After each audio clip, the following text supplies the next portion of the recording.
Let us imagine for a moment that the President of the United States needs emergency cancer surgery, but the operation is postponed for days because the moon isn't in the proper house. Picture congressional leaders arriving for crucial meetings only to be turned away because Venus is badly aspected. Air Force One sits idle on the tarmac, its crew told to stand down because Mars has entered opposition. And yet, all of this wasn't fiction. This was the Reagan White House from 1981 to 1988, secretly controlled by a color-coded astrological calendar that dictated when the leader of the free world could act. Green meant go, yellow signaled caution, and red days trapped Ronald Reagan in the White House residence like a cosmic prisoner. And behind this extraordinary system was Joan Quigley, a San Francisco socialite who charged $3,000 a month to read the stars and effectively became America's shadow president. In today's episode of Old Money Luxury, we recount the shocking true story of how Nancy Reagan's astrologer hijacked American democracy. The bullets came at 2:27 on a grey March afternoon, shattering more than glass and flesh. They shattered Nancy Reagan's faith in her ability to protect her husband. At George Washington University Hospital, she found Ronald pale and bleeding, his famous vitality draining onto surgical gauze, while doctors fought to save the leader of the free world. "Honey, I forgot to duck," he whispered through his pain. But Nancy saw past the brave joke to how close death had come. For weeks afterward, she couldn't sleep, couldn't eat, couldn't stop replaying the moment when Secret Service agents had burst into her White House luncheon with news that would haunt her forever. The stars. She had forgotten to check the stars that morning, had grown complacent about the cosmic forces her mother had taught her to respect. Into this vortex of terror came a phone call from Merv Griffin, the entertainer who moved through Hollywood's highest circles with easy grace. "Nancy, I know someone who can help," he said, his voice carrying the weight of absolute certainty. "Her name is Joan Quigley, and she has uncanny predictive accuracy." The woman who answered Nancy's desperate call was no carnival fortune teller, but a sophisticated San Francisco socialite, a Vassar graduate who spoke of planetary aspects and celestial mechanics with scientific precision. "I saw danger in the president's chart for that day," Quigley said matter-of-factly, as if discussing the weather. "But I can protect him going forward. If you're willing to follow my guidance, absolutely." What began as consultation would evolve into the most extraordinary case of shadow governance in American history. Within months, Joan Quigley controlled the White House schedule through a color-coded calendar that would become Nancy's Bible. Green days meant the president could travel, sign treaties, meet world leaders. Yellow required caution. Red meant absolute prohibition. Air Force One would sit idle on runways when Quigley detected Mars in opposition. Surgeries postponed until the moon entered favorable houses. State dinners rescheduled, congressional meetings shifted, press conferences cancelled, all because a woman in San Francisco read danger in the stars. For $3,000 a month, Joan Quigley became the most powerful unelected official in America, her astrological charts superseding the advice of generals, diplomats, and cabinet members. White House Chief of Staff Ronald Reagan would later reveal that virtually every major move and decision the Reagans made was cleared in advance with this woman. But how had the daughter of a Chicago actress become so desperate to believe that planets could shield her husband from harm? Nancy's mother Edith had moved through Chicago's theatrical salons, where seances were social events and futures could be read in tea leaves and star charts. Throughout history, the most powerful leaders have often surrendered their authority to mystics and mediums who operated from the shadows of throne rooms and presidential suites. In the Winter Palace of Tsarist Russia, Grigory Rasputin whispered prophecies to Tsarina Alexandra while ministers waited helplessly in anterooms, their rational advice superseded by the mad monk's visions. His influence grew so absolute that Russian policy shifted according to his mystical pronouncements, helping precipitate the empire's collapse. Queen Elizabeth I consulted John Dee for astrological guidance on matters of state, timing naval expeditions and diplomatic missions according to his occult calculations.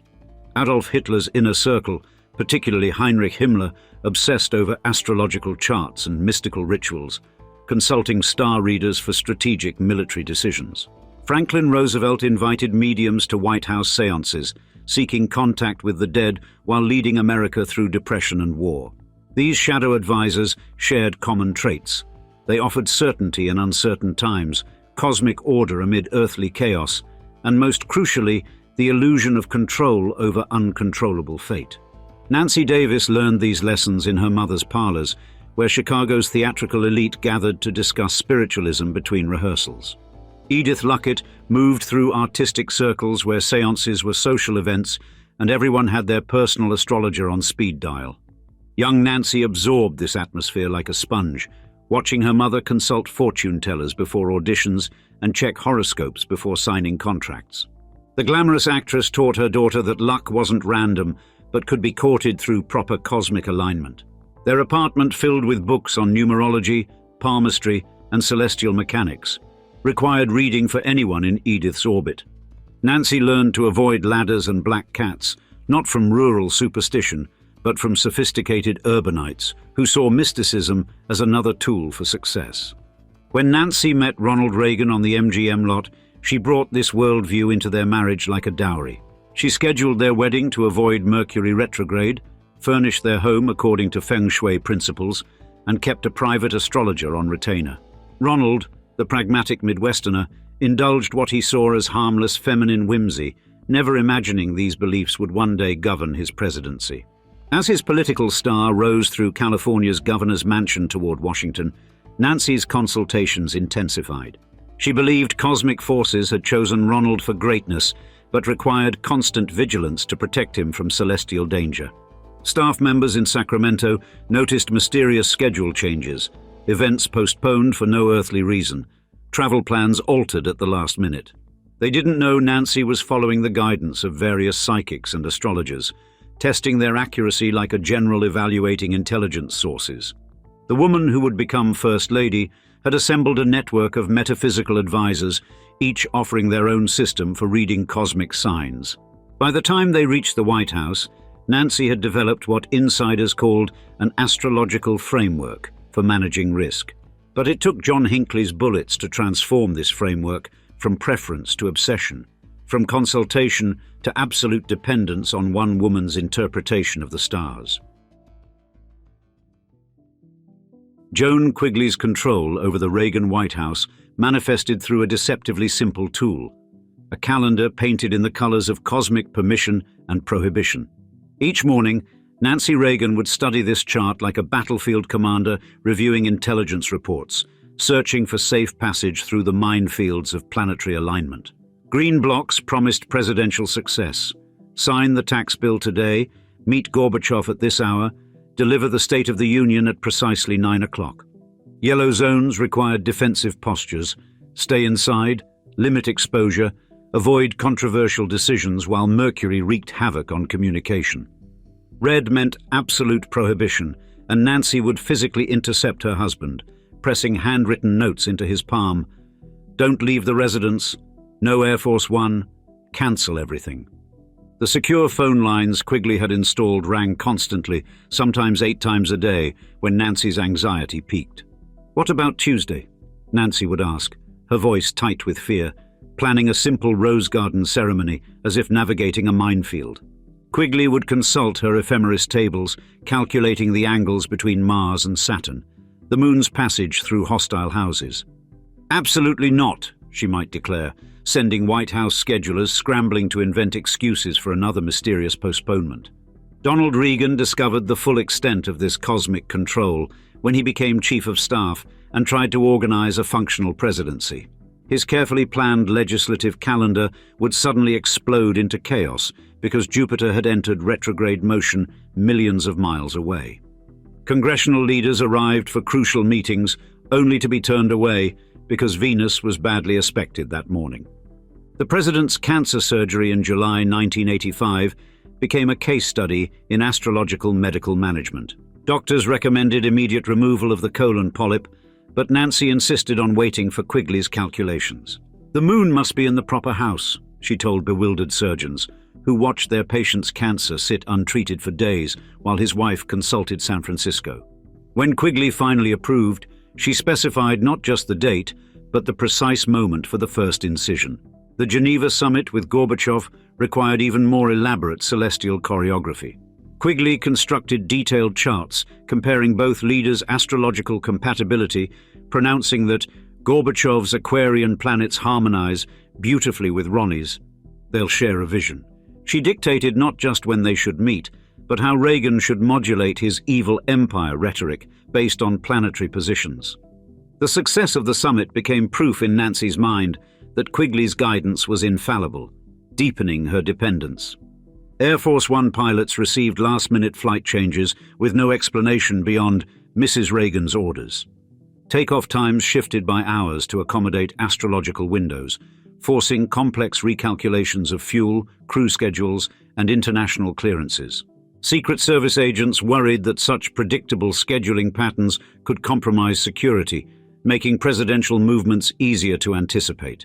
But their concerns, like those of cabinet members and congressional leaders, crashed against the impenetrable wall of Nancy's absolute faith in her astrologer's power to read destiny in the stars.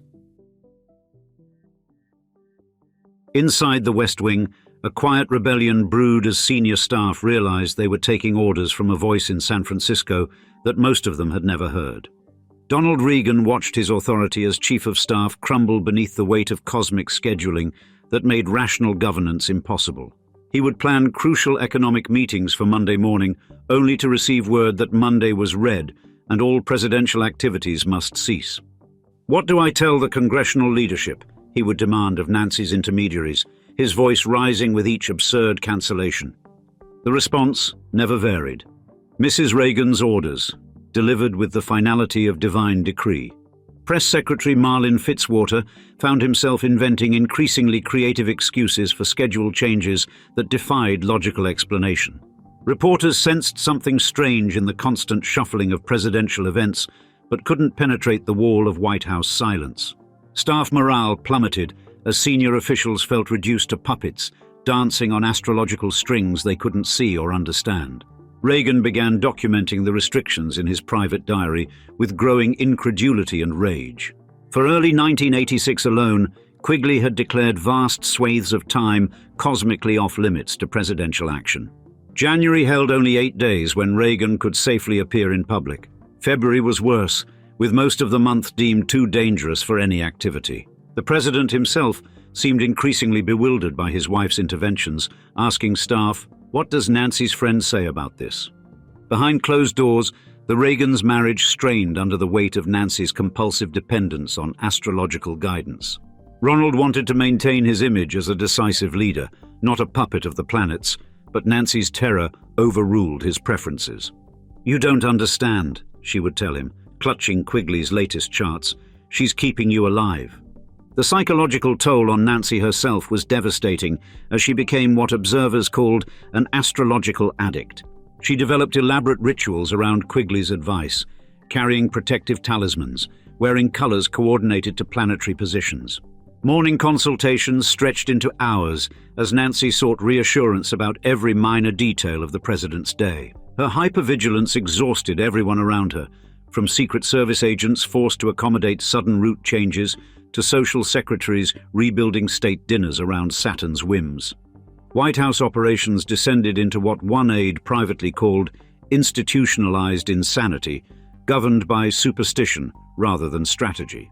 The Iran-Contra crisis sent Nancy's consultations into overdrive as she called Quigley multiple times daily, seeking cosmic damage control. Each revelation in the scandal required astrological analysis to determine the optimal moment for response or silence. Cabinet members waited for presidential decisions that hung suspended in celestial limbo while Nancy checked star charts. Some staff members who knew the truth felt complicit in a massive deception of the American people. Others, unaware of Quigley's role, simply thought the First Lady had become impossibly difficult and arbitrary.